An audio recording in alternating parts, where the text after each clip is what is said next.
পেয়েছি। হালেলুয়া। আমি পড়ছি মার্ক 5:25।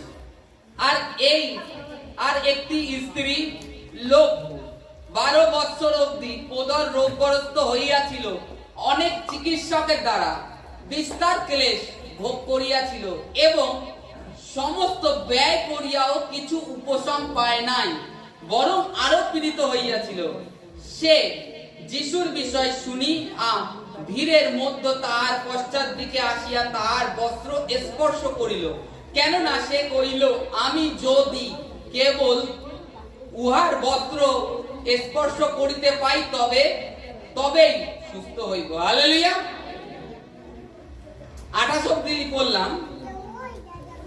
এখানে লেখা আছে একটা 12 বছর অবধি রোগগ্রস্ত স্ত্রী ছিল, সে তার সম্পত্তির সমস্ত কিছু ব্যয় করে ফেলেছে।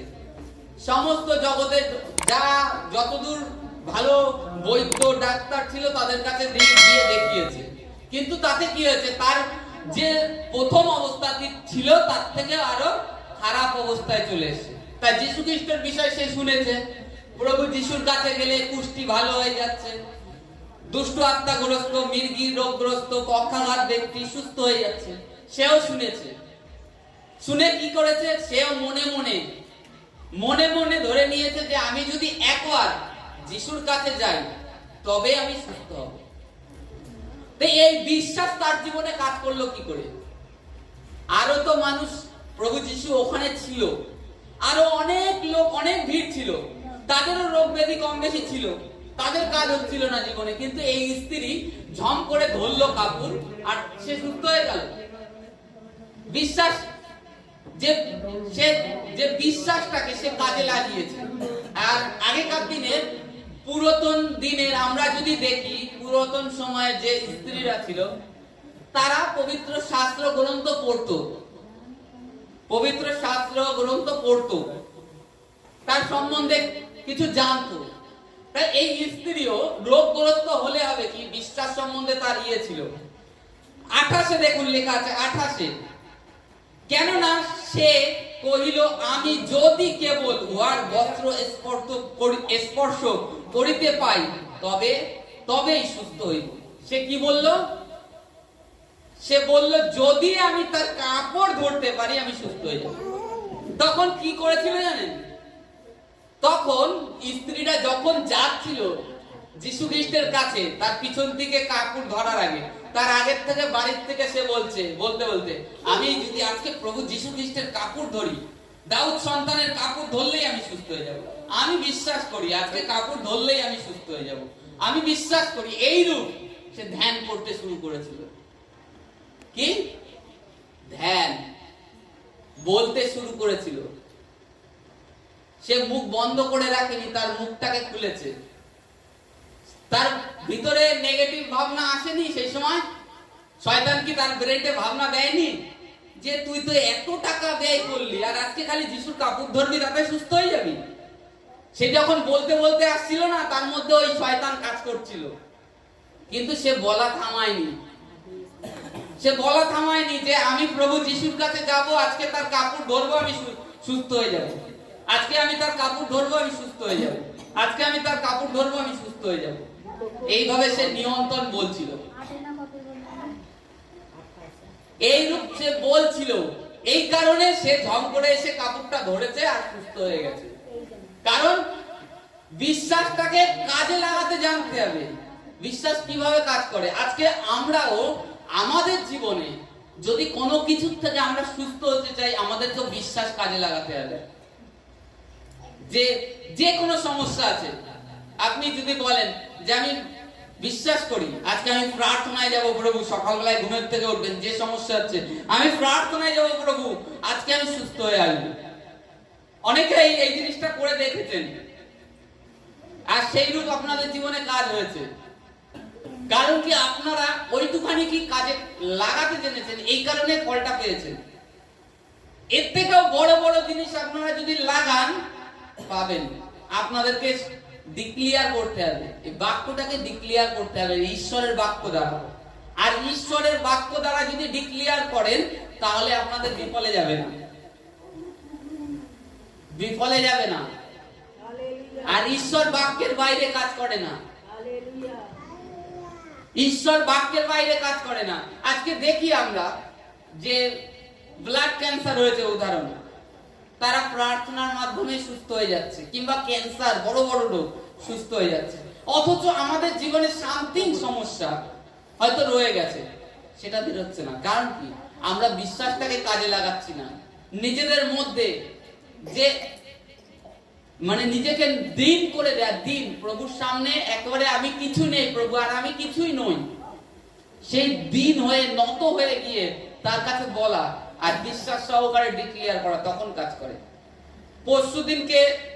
পরশুদিন পালবাবুরা অপর্ণা দিদা বাড়ির থেকে যেদিনকে গেলাম, সেদিনকে যাওয়ার পরে প্রার্থনা ছিল, আমার বুকে ব্যথা হচ্ছিল। ঠিক আছে, বুকে ব্যথা হচ্ছে, তা আমি ভালোই ব্যথা হচ্ছে। তখন আমি কি করলাম জানেন? অনেকে কি করে, যেটা আমি দেখেছি, বুকে ব্যথা হলে ঝম করে বলে ফেলে আমার না বুকে ব্যথা হচ্ছে, খুব কষ্ট হচ্ছে।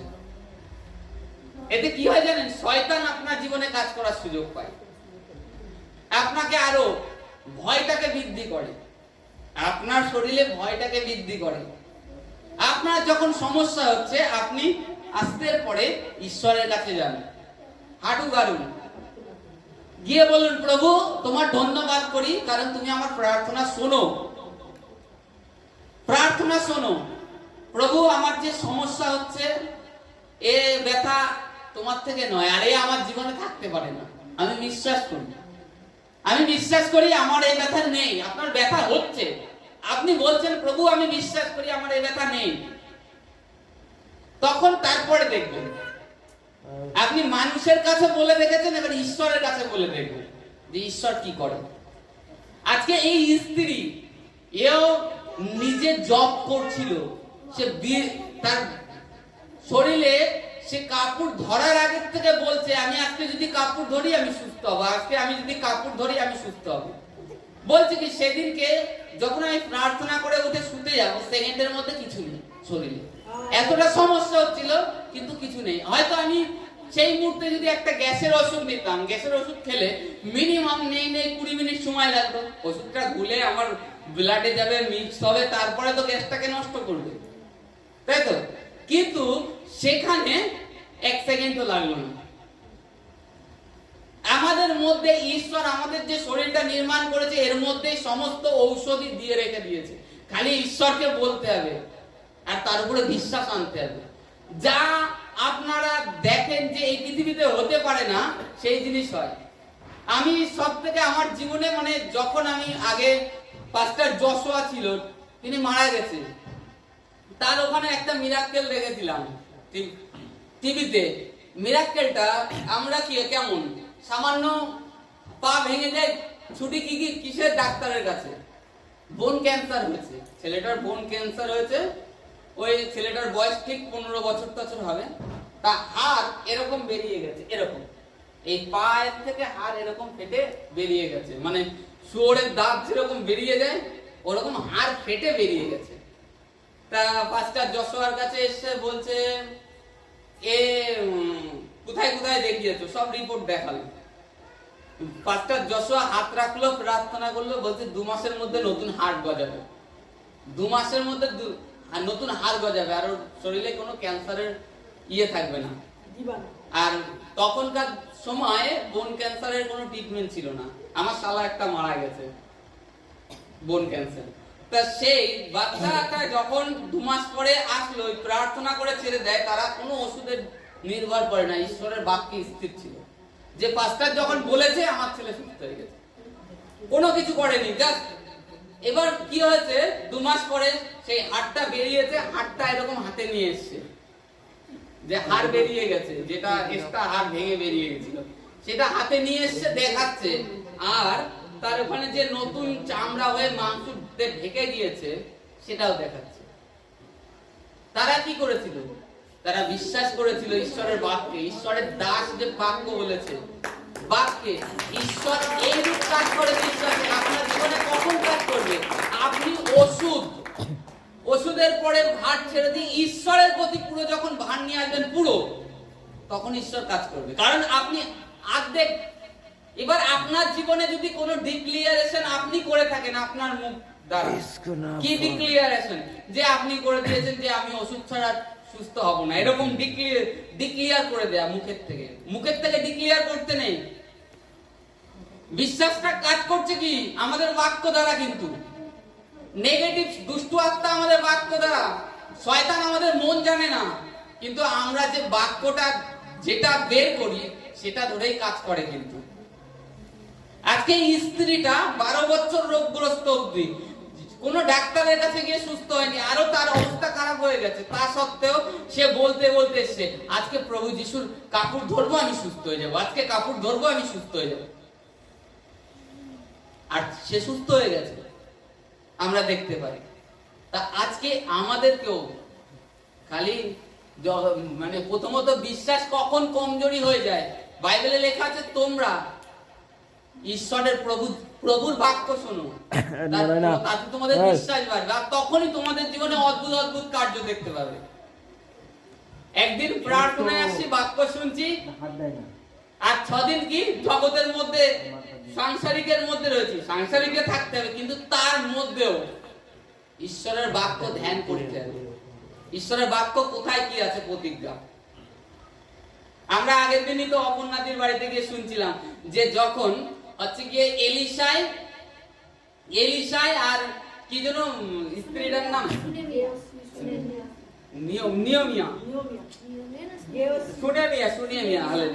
সুনেমিয়া, তার ছেলে মারা গেছে, সে কিন্তু কোনো মন্দ শব্দ ব্যবহার করেনি, বলছে স্বামীকে বলছে ছেলে মারা গেছে, তুমি গাধা সাজিয়ে দাও, একটা চাকর আমার সঙ্গে পাঠিয়ে দাও।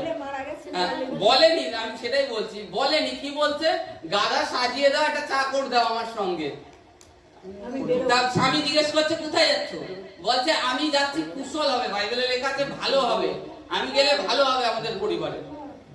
বলছে ঠিক আছে তুমি যেটা বলছো করো, সে চলে গেছে, তার চোখেতে জলও বেরোয়নি এক ফোঁটা, ছেলে মারা গিয়েছে, কিন্তু তা বলে একবারও স্বামীকে বলেনি যে আমার ছেলে মারা গেছে, আমাদের ছেলে মারা গেছে, রিলিজ করেনি বাক্য রিলিজ করো না, শয়তান সেই বাক্য ধরে কাজ করে, বাক্য রিলিজ করো না।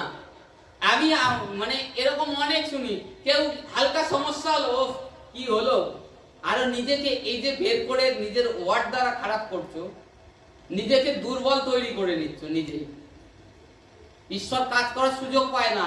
আর আমি বলছি যেদিন থেকে আমরা যীশু খ্রিস্টদের বাপ্তিস্ম নিয়েছি সেদিন থেকে পবিত্র আত্মা নিরন্তর আপনাদের মধ্যে আছে, আপনারা নেগেটিভ শব্দ ব্যবহার করেন না। কেউ হয়তো বলে আমার ছেলে কোনোদিন পরিবর্তন হবে না, আমার বৌমা না, ও অসম্ভব, পৃথিবী উল্টে যাবে। নিজেই নিজের জীবনে শয়তানকে নিয়ে এসে প্রশ্রয় দিচ্ছ।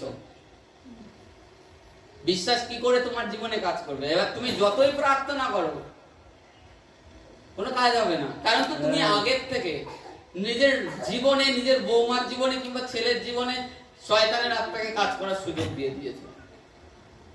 কি করে পরিবর্তন হবে? আজকে আমাদেরকেও এই বিশ্বাসকে কাজে লাগাতে জানতে হবে। যে বাইবেলে লেখা আছে যে পীড়িত আছে সে বলুক আমি সুস্থ হয়েছি, যে দুর্বল আছে বলুক আমি সুস্থ হয়েছি, বলেছে কিনা এটা যাকব অধ্যায়ে? কেন লিখে দিয়েছে? শয়তান তোমার মধ্যে কোনো সন্দেহ, নেগেটিভ জিনিস না ডালতে পারে। দুর্বল বলুক আমি সুস্থ হয়েছি, যে হাঁটতে পারে না সে বলুক আমি হাঁটা শুরু করেছি, এইরূপ ধ্যান করুক। একদিন বিশ্বাস, সে যে বিশ্বাস সহকারে বলেছে, একদিন দেখতে পারবে যেরূপ ঈশ্বর মাটির সাথে কথা বলেছিল, উদ্ভিদ হয়ে গিয়েছিল, জলের সাথে কথা বলেছিল, সমস্ত প্রাণী জলের মধ্যে মাছ হয়ে গিয়েছিল, এভরিথিং যা দেখি জলের মধ্যে। পশু কে তৈরি করার আগে ঈশ্বর জঙ্গলের সাথে কথা বলেছিল, তদ্রূপ তুমি যখন ঈশ্বরের সঙ্গে কথা বলছো তোমার অকেজ অঙ্গ যেটা আছে সেটাও কাজ করতে শুরু করবে। বিশ্বাস সহকারে বলো, বিশ্বাস সহকারে, কিন্তু আদৌ সেটাকে রিলিজ করছো না ঈশ্বরের বাক্য দ্বারা। পবিত্র আত্মার উপস্থিতিতে যাও, বেশি করে বেশি সময় দাও, তাহলেই দেখতে পারবে।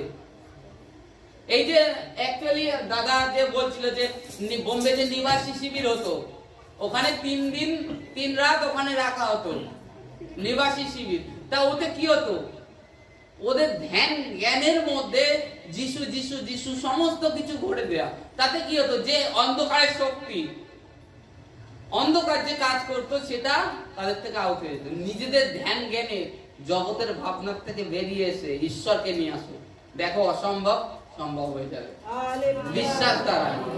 Hallelujah, hallelujah.